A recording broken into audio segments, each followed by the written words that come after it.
despesas da atividade rural, por que a gente tem que dominar muito bem elas para que a gente consiga montar um planejamento tributário efetivo para a fazenda.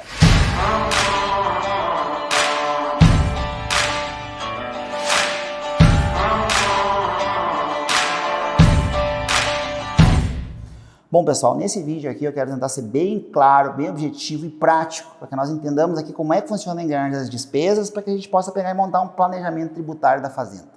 Basicamente, como eu tenho sempre batido aqui nas questões de Exarco, nós temos que entender as questões de lucro real e lucro presumido. O lucro real é aquela opção que nós vamos ter em que nós vamos pegar as receitas da atividade rural. Aqui nós estamos falando na perspectiva da atividade rural explorada na pessoa física, em que pegamos as receitas brutas da atividade rural, menos as despesas, e nessa diferença a gente vai pegar e vai pagar uma alíquota progressiva de 27,5%. Já no lucro presumido, as despesas elas não importam. Então nós vamos pegar e ter, se a pessoa pegou e teve 10 milhões de reais, mas optou pelo lucro presumido, na atividade rural, o lucro presumido, na atividade rural pessoa física, e aqui eu vou ressaltar, porque algumas pessoas acham que o lucro presumido só pode ser optado quando a pessoa está explorando a pessoa jurídica. Não, também tem a opção na pessoa física. Lucro presumido em algumas regiões do Brasil, também chamado como lucro arbitrado. Nós podemos optar aí pelo lucro presumido de 20%. E aí, se a pessoa teve 10 milhões de faturamento, a Receita Federal parte da premissa que a pessoa teve 20% de lucro, ou seja, 80% daquilo ali efetivamente seria despesa. Então, se a pessoa teve pouco ou muita despesa, não importa no lucro presumido. Mas para que a gente saiba se o lucro presumido é bom ou se o lucro real é bom, nós temos que saber efetivamente quais são as despesas da atividade rural. Então, o primeiro ponto é, voltem para aquele primeiro vídeo, para quem não acompanhou, quais são as receitas da atividade rural. Que eu espero aqui que todos estejam declarando as receitas, aquelas receitas que faturaram. Então, se a pessoa faturou lá R$1 milhão, ela teve uma declaração em que ela pegou e colocou esse R$1 milhão, quais são as respectivas despesas. Sempre que nós tivermos despesas que sejam inferiores a 80%, ou seja, a pessoa faturou R$1 milhão, mas teve lá, por exemplo, só 600 mil de despesa, teve 400 mil de lucro, o lucro presumido ele passa a ser interessante. Agora, para que todos que estão assistindo esse vídeo saibam se efetivamente essa opção ela é boa ou ruim na prática, se a opção do lucro real ou do lucro presumido, nós temos que passar um raio-x nas despesas da fazenda. Bom, vamos entender mais ou menos o que é esse tal do raio-x? Primeiro, que nem eu sempre brinco muitas vezes, as receitas, as despesas da fazenda, elas são igual ao colesterol. Nós temos as despesas boas e nós temos as despesas ruins. Quais são as despesas ruins? São aquelas que estão fora da lei, como aquelas receitas que nota comprada, empréstimos que não ocorreram, aquelas despesas que são desnecessárias, e são nessas receitas desnecessárias que eu quero que vocês prestem mais atenção. Por exemplo, um produtor lá com um faturamento de 10 milhões de reais, ele chega e apresenta que teve 9 milhões ou teve 9,5 milhões de despesa e ele chega e diz, olha, doutora, essas minhas despesas aqui estão tudo corretas, não tem nota comprada, não tem financiamento que eu tenha feito e não tenha existido. E aí, muitas vezes, tu vai pensar, a margem de lucro dele está pequena. Aí, na realidade, quando tu vai pegar, tu tem que analisar aquelas despesas. Por quê? Muitas vezes, algumas despesas estão sendo geradas e realizadas de forma desnecessária somente para pegar e diminuir a base de cálculo de eventual imposto a ser recolhido. Então, a pessoa chega lá, tem 10 milhões de reais de receita, teve 6 milhões de despesa e diz, nossa senhora, eu estou com 4 milhões de lucro. Eu vou ter que pagar 27,5% progressivo em cima disso. Vou comprar um maquinário. Então o produtor vai lá, compra um maquinário que é desnecessário. Então a gente começa a ver fazendas, por exemplo, em que tem um entulho de lata, como eles falam, né? Então tem um monte de lata lá que eu não precisava. A pessoa pega e começa a fazer algumas benfeitorias que não precisava. Somente para pegar e ir gerando despesas desnecessárias. Então quando a gente vai fazer um raio-x das despesas da fazenda, a gente tem que pegar e olhar aquelas despesas primeiro, se elas são legais, ou seja, se a gente não tem nota comprada, se a gente não tem empréstimo, despesas que não existiram, tá? Depois a gente tem que pegar e prestar atenção nessas despesas que existiram, que existem de fato, que nós temos nota, que elas ocorreram, comprou um maquinário, comprou um insumo, comprou um defensivo e aquilo era desnecessário.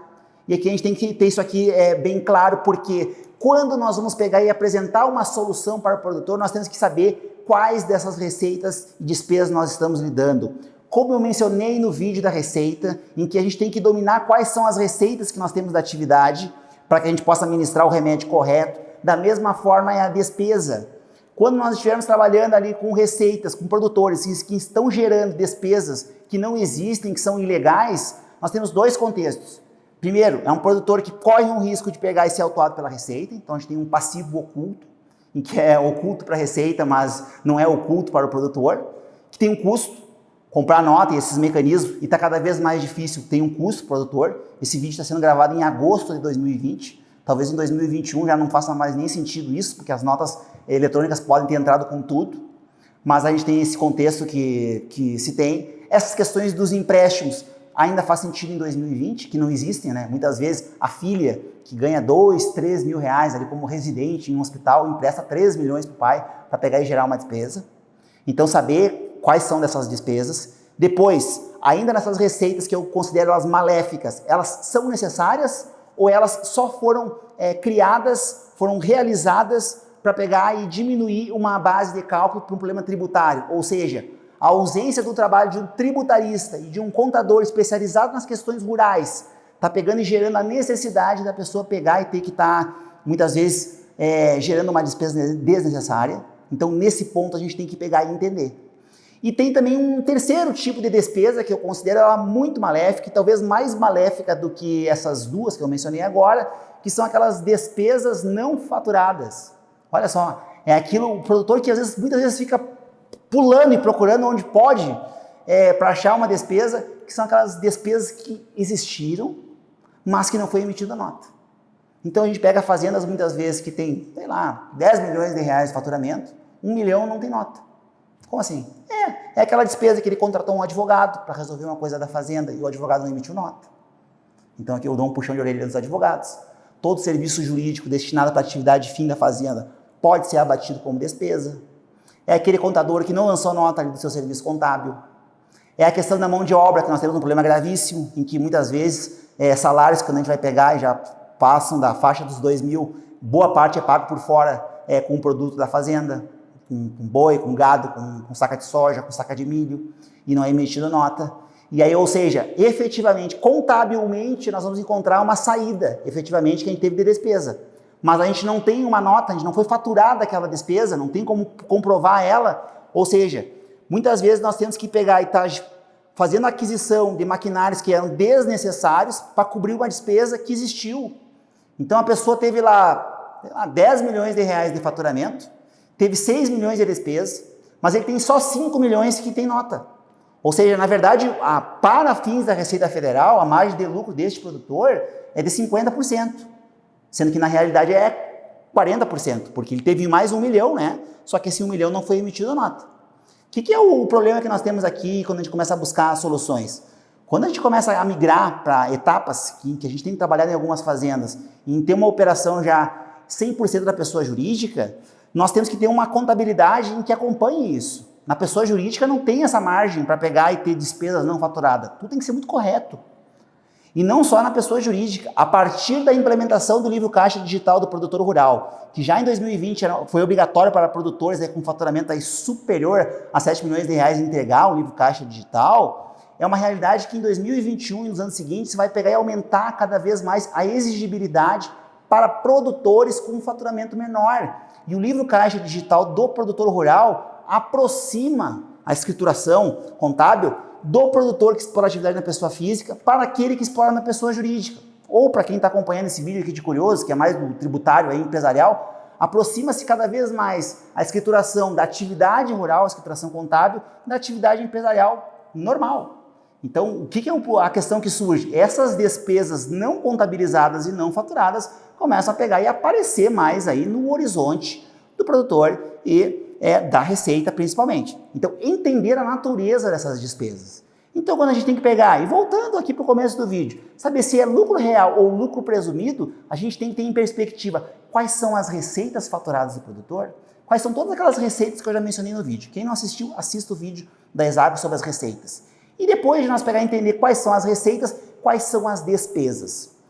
peguem a declaração do imposto de renda do produtor, vejam quais são as despesas dedutíveis que a gente pode pegar e deduzir, mas perguntem, né? Porque eu digo, o segredo, muito mais do que as respostas, é saber fazer as perguntas certas. São as perguntas certas que vão levar vocês para outro patamar num planejamento tributário para uma fazenda.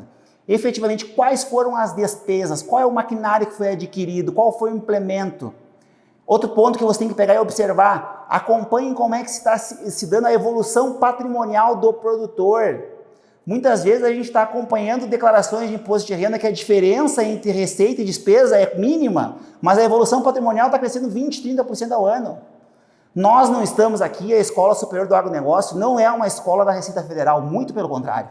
O nosso lado é o do produtor. Agora, quando a gente pega e sabe analisar o imposto de renda, se nós estamos vendo que a diferença entre receita e despesa é pequena, mas lá no final vocês estão vendo que está tendo um acréscimo patrimonial, quando a gente falava naquele ponto das receitas, que são as receitas globais da fazenda, né, que são exploradas de forma direta, tem um ponto que está em aberto. Isso aqui alerta a Receita. Então, analisar a questão da evolução patrimonial sob a perspectiva das receitas e despesas. Saber fazer um raio-x da fazenda.